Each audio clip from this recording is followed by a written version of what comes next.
English learners, welcome back. We are here at English Pod. My name is Marco. And I'm Erica. And today we're going to be bringing you a lesson about eggs. That's right. And who knew there was so much to talk about when we're talking eggs? Right. Well, we always have eggs for breakfast, and there are many ways of preparing them. So we're going to learn what the different ways are. Yes, and we'll learn some of the language that goes along with eggs. Okay. So we have 3 words that we want to take a look at before we listen to our dialogue. So let's look at these in vocabulary preview.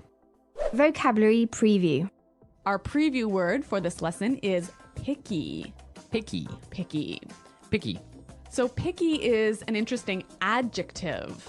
Okay, so if a person is picky, what does that mean? They're very hard to please. Okay.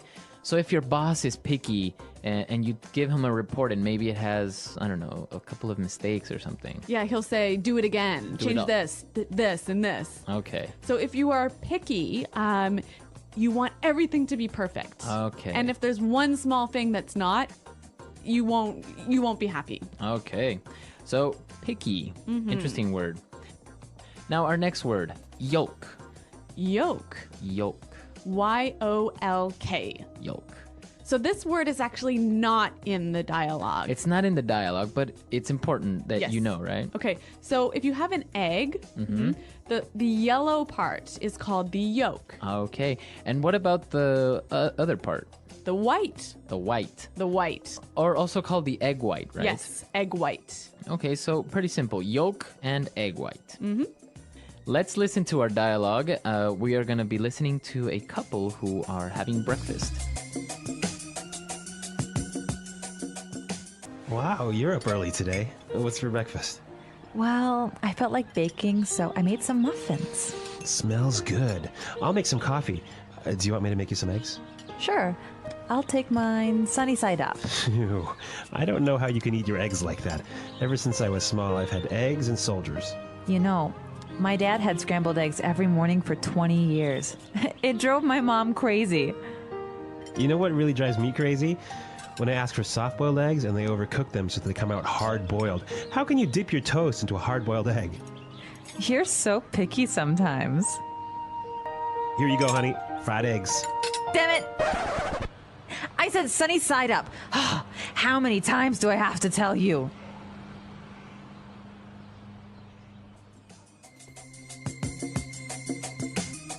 Well, she is definitely very picky and has a very bad temper. I know. I can't believe anyone would get so angry over their breakfast. Yeah. But I guess it is the most important meal of the day. Exactly. So we heard a couple of different ways of describing how you prepare eggs. So let's take a look at that in language takeaway. Language takeaway. Okay, so our first preparation method, my favorite, All right. sunny side up. Okay. Sunny side up. Sunny side up. Now, this is interesting. Sunny, like the sun, right? Exactly. So when you fry an egg, right, and the yolk looks like a little sun, right? Yeah, exactly. So why is it called sunny side up? I think because of what you just said. It looks like the sun. But you don't cook the yolk, right? Okay, yeah, the yolk is still yellow. It's still a little bit liquid. It's a little bit soft. Okay. Because the opposite would be a fried egg. Yes. And that's our second word. Fried egg. Fried egg. So this, you put the egg in the pan and you cook it all the way through. All the way through. So the yolk is not liquid anymore. It becomes hard. And, Yes. Right? Exactly. Okay. A fried egg. Fried egg. All right. So now let's take a look at our next set of eggs. All right. Soft-boiled egg. A soft-boiled egg. Soft-boiled. Soft-boiled. Okay. So to boil, you put the egg In water. in boiling water Yes, and make it cook. and make it cook. So how long would you usually put it in for to be soft-boiled? 3 minutes? 4 3 minutes? Okay. So you only cook part of the egg, right? Right. The yolk, the yellow part, stays a little bit wet, a little bit liquid. Uh-huh. Okay. So again, the opposite would be A hard-boiled egg. hard-boiled egg. Hard-boiled.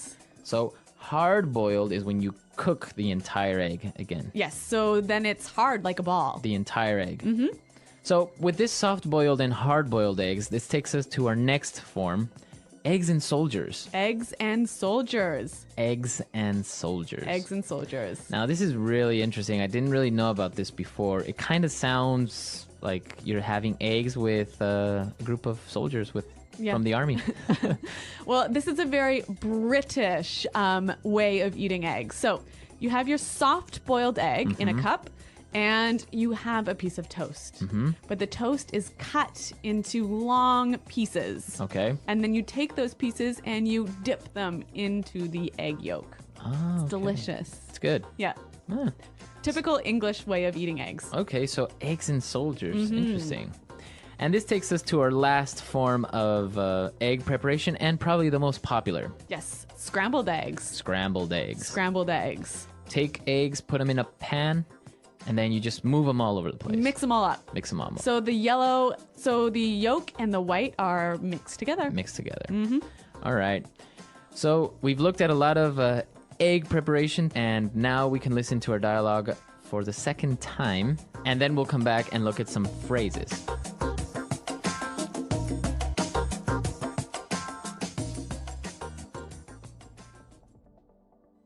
Wow, you're up early today. What's for breakfast? Well, I felt like baking, so I made some muffins. Smells good. I'll make some coffee. Do you want me to make you some eggs? Sure. I'll take mine sunny side up. Ew, I don't know how you can eat your eggs like that. Ever since I was small, I've had eggs and soldiers. You know, my dad had scrambled eggs every morning for 20 years. It drove my mom crazy. You know what really drives me crazy? When I ask for soft-boiled eggs, and they overcook them so they come out hard-boiled. How can you dip your toast into a hard-boiled egg? You're so picky sometimes. Here you go, honey. Fried eggs. Damn it. I said sunny side up. How many times do I have to tell you? Interesting that the man in this dialogue is the one doing the baking. Yeah, well, that's modern days. I don't know. Men are learning how to cook and, yeah. A house husband. House husbands, yeah, more popular these days. All right, well, since this house husband felt like baking, I think we should look at this and one other phrase in Fluency Builder. Okay, so great phrase. He said, I felt like baking. I felt like baking. I felt like baking. So let's take a look at this. He feels like, or he felt like in the past. What does that mean when you feel like? You want to do it. You have the desire to do it. Okay, and then to bake. And now this verb is in the gerund form. That's right, the ing form. And that's the rule, right? I feel like playing soccer. Right. I feel like eating lunch. I felt like going to the movies. That's the way you would say this. You have the desire, you feel like doing something. Exactly. Okay, very good. And now let's take a look at this second phrase. Drives me crazy. Drives me crazy. Drives me crazy. All right, this is a very descriptive phrase, and I think if we listen to some examples, it will help us understand the meaning. You wouldn't believe the kind of day I've had. What happened? My neighbor's dog was barking nonstop all morning. It drives me crazy. That sounds awful. How long did it go on? Hours. I couldn't focus on anything. Did you try talking to your neighbor? I wanted to, but I didn't want to seem rude. I get it. What did you do instead? I decided to distract myself. I felt like baking something. That's a good idea. What did you bake? Chocolate chip cookies. They turned out pretty good. Did it help take your mind off the barking? For a while, yes. But then the dog started up again. That would drive me crazy too. Right? I mean, how hard is it to keep your dog quiet? True, but some dogs just bark at everything. I know, but it's been happening a lot lately. Maybe you should politely mention it to your neighbor. I guess I could. I just don't want to make things awkward. Understandable. By the way, any cookies left? A few. Want some? Definitely. I'll come over if the dog's quiet. All right, so if something drives you crazy, It makes you feel very angry or annoyed. Irritated. Yeah, frustrated. Okay. But it can also be positive, right? Like, that girl drives me crazy. As in you really, really, really like her. Yeah. I don't know. It sounds a little bit inappropriate to Really? me. Yeah. I think it's okay. It drives me crazy. I It's don't- like, she's got me thinking, and she's got me in the clouds or something like that. All right. Well, maybe there's something about you that I don't need to know. So I'll just let you keep that thought to yourself. All right. Well, I'm just saying we could use it in a positive form as well. Okay. all right? Okay. You're just saying. I'm just saying.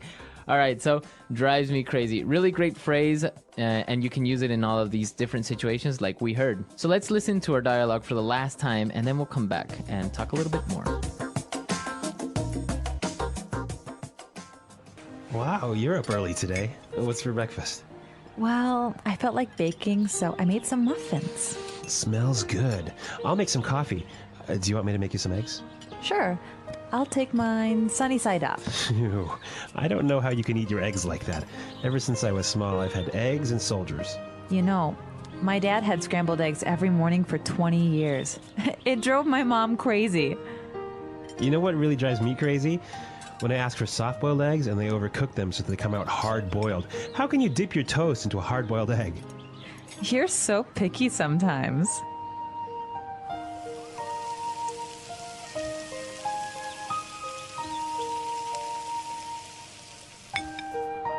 Here you go, honey. Fried eggs. Damn it! I said sunny side up. How many times do I have to tell you?